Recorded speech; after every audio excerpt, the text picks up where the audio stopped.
I think that something I really wanted to talk about on my podcast with each guest is highlight stories of like resilience and showing that your path has ups and downs. There's failures are part of everyone's story. And I think like resilience is something that is so important to your career, becoming a leader, being a good leader. Can you talk to me a little bit about your resilience?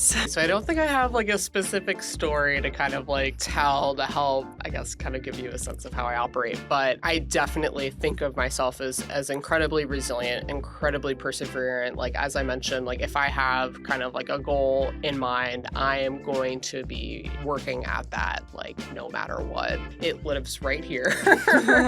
There have definitely been moments in different roles that I've held where maybe things just aren't quite going as planned. I've really put myself out there and advocated for us to, put a bunch of resource behind a specific strategy, and it hasn't kind of become fully realized yet. And, people are starting to kind of come around and question, is this the right decision? Did you actually lead us down the wrong path? Maybe a little voice in your head is like... Exactly. Like, right. Yeah. How come not performing yet? Yeah, in my own head, externally, and just really, again, just kind of coming back to what you believe is right. Going, as an example, like going through business being acquired, right? And figuring out like, how are we going to merge these businesses together? There were tons of moments where I was like personally challenged on, is this the right thing to be doing for our team, for our customers? And I really just had to honestly like do like a little bit of meditation and like figure out, what do I truly believe is the right thing to do, and just stand by that. I think that's been really helpful for me to kind of stay the course even when things get tough. I think something that's also really important is, while I've like talked about having my kind of mindset on achieving something and not wavering, you still need a bit of flexibility, creativity, openness to other people's perspectives, right? As you're kind of going through that. So while like